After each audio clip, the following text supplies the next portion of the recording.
Bem, pessoal, mais um dia na nossa maratona aí, aliás, mais um dia, não sei qual é o horário que você está acessando o vídeo, né? Mas seja bem-vindo, independente da hora, do local, você é muito bem-vindo aqui. E hoje eu quero fazer um pouco diferente, pessoal. Hoje vai ser um teste. Hoje eu quero falar um pouquinho, porque o assunto é bem amplo, inclusive eu quero montar uma aula nesse tema, mas eu vou dar uma pitadinha aqui para vocês, o rosto e a Bíblia. Mais especificamente, a leitura facial e a correlação com a Bíblia. Mas vai ser bem breve. E na sequência, se o assunto fluir, se der, né, comentário, se o pessoal solicitar aí, esse é o nosso termômetro. Aí eu vou continuar trazendo outros temas. Por exemplo, dentro da Torá tradicional, trazer algo dentro do Alcorão também, trazer assuntos baseados em Allan Kardec, sempre falando do rosto e da leitura facial. Inclusive, um dos grandiosíssimos proeminentes da leitura facial ocidental, da fisiognomonia, Johann Caspar Lavater. Ele era um pastor luterano. Então, só para você ver aí, enquanto algumas pessoas falam tanto de que é coisa enfim, cada um fala bobagem que quer, não procura estudar. Então, eu tento fazer mostrar para vocês aqui os diversos ângulos desse assunto que é tão maravilhoso. Mas vamos para o tema. Eu quero começar perguntando a você o seguinte: se você não está habituado com a Bíblia, então vai ser uma oportunidade de aprender um pouquinho até chegar a vez da sua religião. E se você é ateu, a gente pode fazer um tema para ateu também. Mas dentro da Bíblia, por que a salvação não é por esforço? Então, quem segue a Bíblia, seja evangélico, seja católico, testemunha de Jeová, pessoal da Deus é Amor, Universal, Padre Marcelo Rossi, enfim, a salvação ela não é pelo esforço. E a explicação está em um versículo. Olha só que interessante. Porque pela graça sois salvo. Hoje vai ficar igual pregação de escola dominical, hein? Porque pela graça sois salvo por meio da fé. Estou riscando porque isso aqui vocês vão ver onde vai parar isso aqui, hein? E isto não vem de vós, é dom de Deus. Agora, não vem das obras, para que ninguém se glorie. Gente, isso aqui é muito interessante. Então, aqui na passagem bíblica está dizendo que a salvação não é por esforço. Mas, em contraponto a algumas religiões que vão falar que a salvação, né, a salvação entenda como, né, a ida para um lugar melhor. Aí tem aqueles que creem em reencarnação, né, chegar ao ponto de luz mais elevado. Enfim, a ideia é essa. E para quem acredita na Bíblia, independente da religião, vai dizer que a salvação não é por obra, não é pelo que eu faço. Eu faço o bem, eu sou gente boa, eu sou caridoso, eu ajudo todo mundo. E aqui está dizendo que não é pela obra que a pessoa vai ser salva. E agora é interessante que quando a gente leva isso para o rosto, isso faz um sentido interessante. Eu vou explicar por quê. Porque algumas pessoas já trazem consigo uma facilidade maior para se. É como se fosse. Traz uma predisposição maior para fazer, para acontecer, para ajudar, já traz consigo. E isso pode ser no decorrer da sua história, pode trazer no gene. Eu não teria uma resposta mais específica, mas algumas trazem. Vou dar um exemplo dentro, deixa eu ver aqui, do Evangelho. Quem é evangélico? Faz-se muitos trabalhos de evangelismo. Quem é testemunha de Jeová vai nas portas das pessoas. Eu pergunto a vocês, será que todo mundo que vai tem predisposição a ir? A resposta é: claro que não. Muitos vão em nome de um esforço por conta da fé que elas têm. Mas para outras, elas já vão com toda alegria e contentamento e regozijantemente, ela vai alegre, mas outras não. E aí eu pergunto para você, qual que tem mais benefício, qual que teria mais benefício? A que já tem predisposição para ir, para fazer, para lidar com o ser humano, aquelas que são mais boas de relacionamento interpessoal, que gostam de evangelizar, que gostam de ir nas atividades lá do salão das Testemunhas de Jeová, ou na missa. Eu pergunto para você, quem é que vai ser salvo? O que tem mais predisposição ou o que tem menos predisposição? Então seria injusto do ponto de vista divino se a salvação fosse pelo tipo de obra, porque algumas seriam beneficiadas e outras não seriam beneficiadas. A que já vai com disposição seria beneficiada. E a outra que não gosta de ir, se não for, já era, vai para as profundezas. Agora tem o outro lado. Aquele que não gosta, quando ele faz muito, muito, muito forçado, vai muito contra as suas tendências naturais, os seus comportamentos naturais, os seus temperamentos, quando esse rompe tudo para ir, ele vai então, aí é onde entra o que a gente leu, ele vai ter aquela sensação de vanglória e de estar numa condição melhor, porque ele mesmo sendo limitado naquela condição, ele foi, né? Então, isso é que é complicado. Isso é que é complicado. Tá fazendo sentido, pessoal? Aqui, acabou que eu não falei do rosto. Então eu trouxe aqui duas colegas que a gente já viu, uma na sessão de terapia e a outra na entrevista de emprego. Então você percebe, você pode ir lá depois e verificar a interpretação delas que eu fiz, tá? Mas você percebe, dentro das características que eu já ensinei a vocês, que essa daqui vai ter mais abertura com o externo, vai ser mais extrovertida, vai chegar mais nas pessoas, vai ter mais ânimo para fazer. Essa daqui não. Essa daqui vai ter que romper muitos limites. E eu vou dizer, no decorrer da vida, ela pode ter sido treinada, treinou, e ela consegue hoje. Mas olha, isso não é de um dia para a noite. Então, não quer dizer que essa é melhor do que essa, porque faz o que essa não faz. E essa daqui não pode se inferiorizar, porque não consegue ter a atitude que essa aqui tem. É isso que é a ideia que eu quero trazer para vocês aqui. Mas tem mais aqui, ó. Olha, aqui outro exemplo, olha. Qual a paróquia você frequenta? Mas aqui poderia ser qual culto você frequenta, qual reunião você frequenta, né? Aí já no caso dos Testemunhos de Jeová. Tem mais religiões que abordam a Bíblia. Aí conforme for, só quem pegou pelo caminho aí, conforme for, eu vou fazer dos temas também. Tem como falar do rosto na Umbanda, tem como falar do rosto na visão kardecista, na Seixonoye. Então, é um assunto muito amplo. Mas vamos voltar aqui. Qual é a paróquia que você frequenta? Aí olha aqui outra passagem.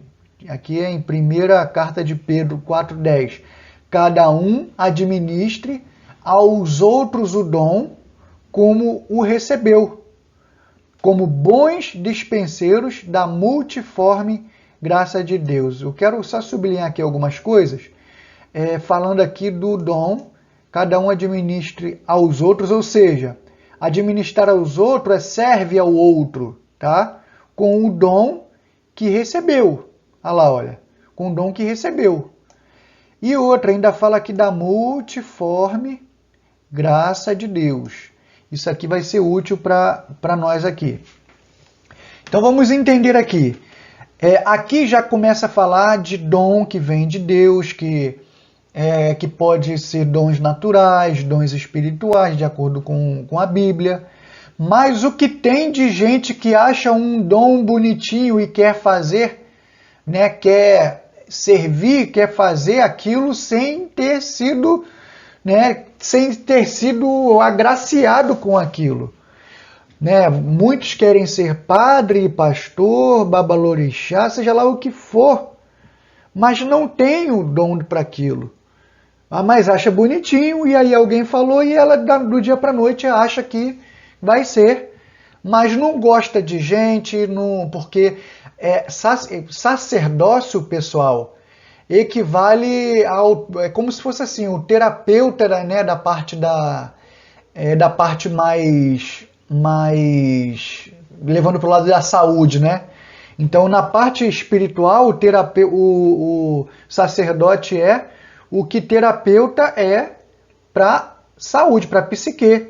Então, o que o sacerdote é para o espírito, o terapeuta é para a alma, o médico é para o corpo. Com isso, pessoal, a pessoa ela não pode simplesmente, porque ela tem características, tem predisposições, ela só tem que descobrir. Não adianta porque ela acha cantar bonitinho, então ela começa a ir na igreja para cantar e aí faz vergonha lá e depois bota a culpa que para Deus está tudo bom. E não é bem assim que as coisas acontecem. Aí de repente chega lá na paróquia, quer fazer, o outro de repente... E pode acontecer o contrário. Aqueles que têm, né, predisposição a um chamado, né, de evangelizar, de fazer, muitas vezes deixam de fazer. E segundo a Bíblia, esses vão ser cobrados porque foi dado algo e ele não cumpriu. E o rosto mostra. Eu vou dar um exemplo para vocês. Aqui, né, dois colegas também, né, que a gente já viu em outros vídeos, mas vamos imaginar aqueles, como eu posso dizer, aqueles levantadores de multidão, né, de chegar diante do público e levantar o público, né, de fazer e acontecer e tal. Presta bem atenção. Esses dois aqui, esse aqui então bem menos. Óbvio que olhando para ele, quem entende de leitura facial já entende, já percebe que se for olhar por questões humanas, vai ser mais difícil. Mas como Deus ele faz as coisas para confundir, né? Tipo, pega o louco para poder confundir o que se diz sábio. Pode acontecer? Pode. Mas não quer dizer que vai ser uma regra. Porque aqui fica patente as características comportamentais. Então aqui fica característica de timidez, de reclusão, de introspecção.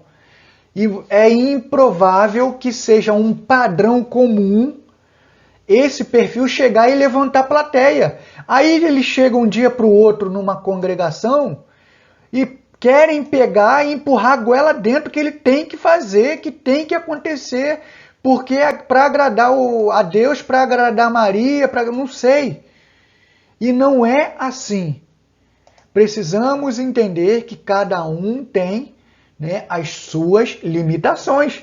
Aí, de repente, essa daqui, vamos supor que ela seja aquela apesar de ser hospitaleira, né, mas ela, de repente, é daquela de ficar no canto.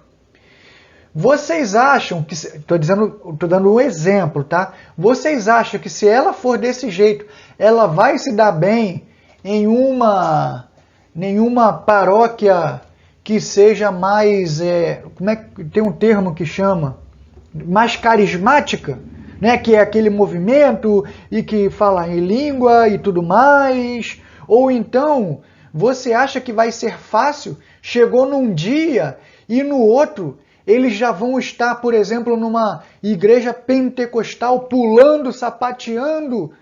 Pode acontecer? Pode, mas é muito improvável, porque vão precisar passar por um tempo, adquirir certas habilidades, aprender novos costumes.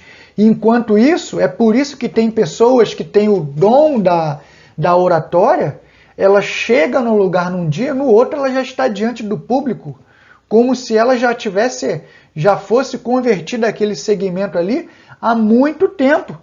Mas não, é porque ela tem uma predisposição a falar em público. Outras, de repente, vão chegar com mais predisposição ao ensino, como, por exemplo, acredito que seja esse aqui. Outros vão ser cantores, outros vão ser, vão ajudar com a parte financeira, mas não podemos pegar todo mundo e botar numa caixinha única. Por isso se chama a multiforme que a gente viu ali, graça de Deus.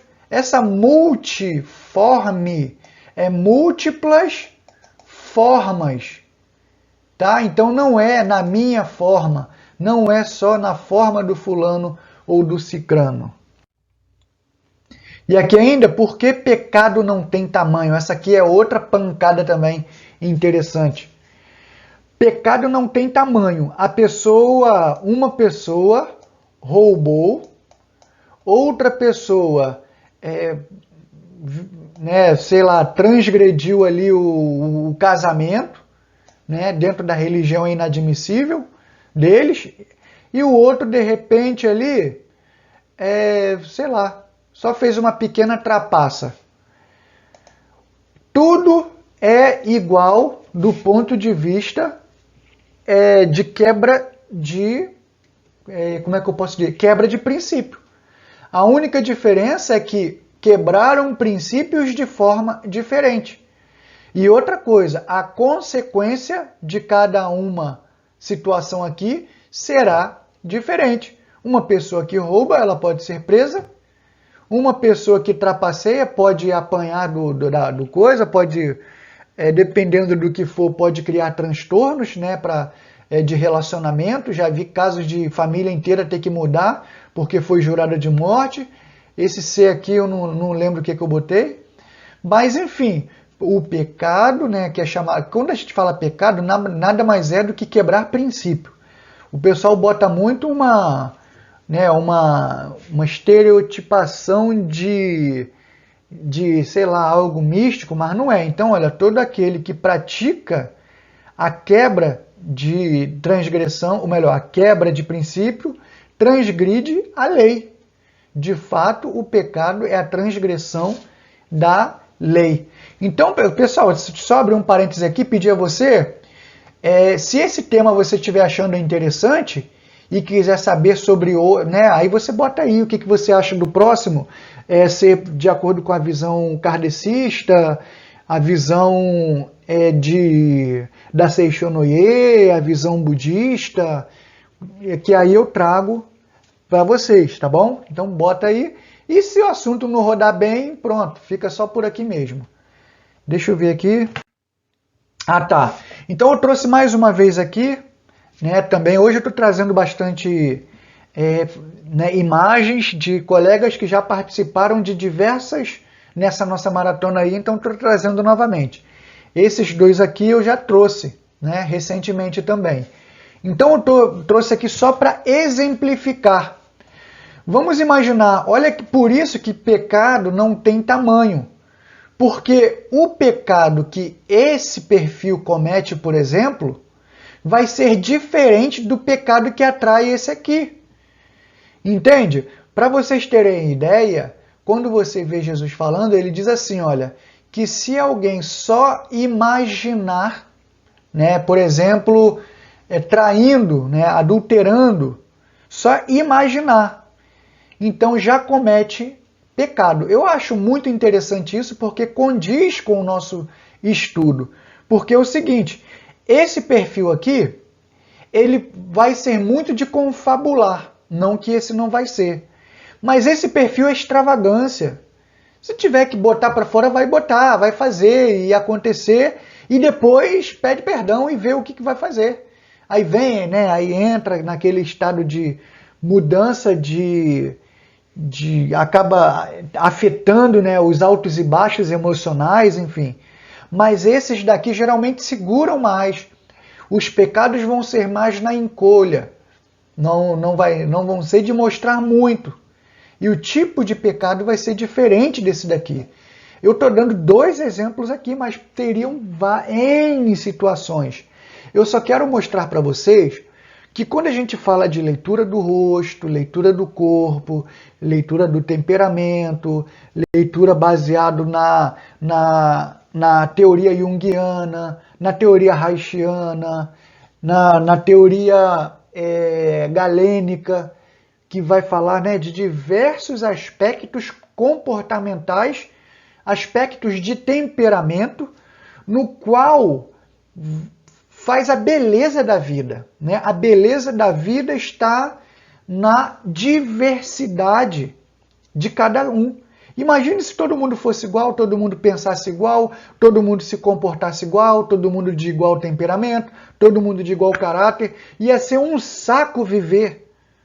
Ia ser melhor ser igual aos animais, que não têm consciência. Então essa ideia de consciência e de neuroplasticidade cerebral, de mudança de pensamento que causa mudança de comportamento e assim, né, segue na sequência, isso é que é a beleza da vida. E dentro desse nosso tema, daí dá para entender com clareza o porquê que pecado não é tudo igual. Agora, daí entra uma coisa interessante. O chamado que todas as religiões costumam ter. Ó, é o jejum. É um exemplo, tá? O jejum, para muitos, é um exercício espiritual.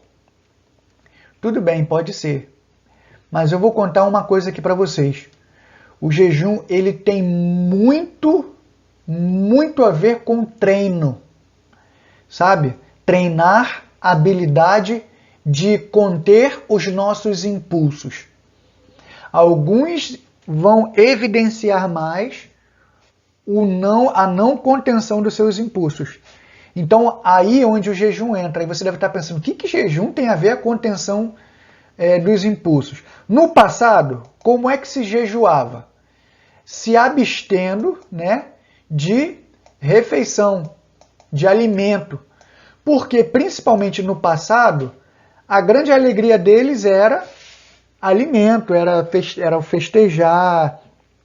A refeição era um ato, né, não só de alimentação, mas existia até cerimoniais para isso. Hoje em dia que não existe mais, né, sentar na mesa, é mais difícil. Mas a refeição, quando você diz não, você está dizendo não para uma coisa que a nossa biologia ela demanda essa necessidade, né? Que aí vai ser uma resposta mais que vem do tronco encefálico, que é do cérebro reptiliano, a necessidade de se satisfazer, as vontades, e seja vontade de aplacar a fome, a sede, de perpetuação da espécie, que é com o sexo.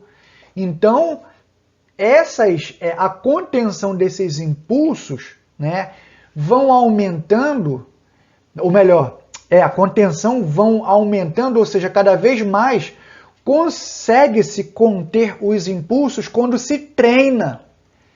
E quando a pessoa deixa de comer, quando ela vai para comer, opa, não posso, é um treino. Ela vai para comer, não posso, é um treino. mas eu diria para vocês que até o jejum, levando-se em consideração as características, né, individuais, o jejum ele não funciona igual para todo mundo. Porque, por exemplo, vou dizer para vocês, se eu tivesse que fazer um jejum, ficar até meio-dia sem comer nada, sinceramente, não ia mudar muita coisa, porque de manhã a única coisa que eu faço é tomar um cafezinho e depois eu só lá no almoço que eu vou me esquentar a cabeça, então para mim não ia ter problema nenhum. Agora, para outros, de repente, é impossível levantar sem tomar um café. Por isso que o jejum contemporâneo, ele deveria quebrar essa crença de jejum de alimento. Deveria ser jejum, por exemplo, do que a cada perfil mais se atrai.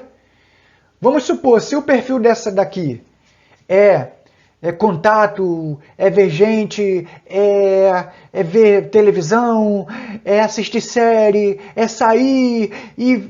Então, se ela fizer um jejum da reclusão, olha, vai ser um jejumzaço para ela.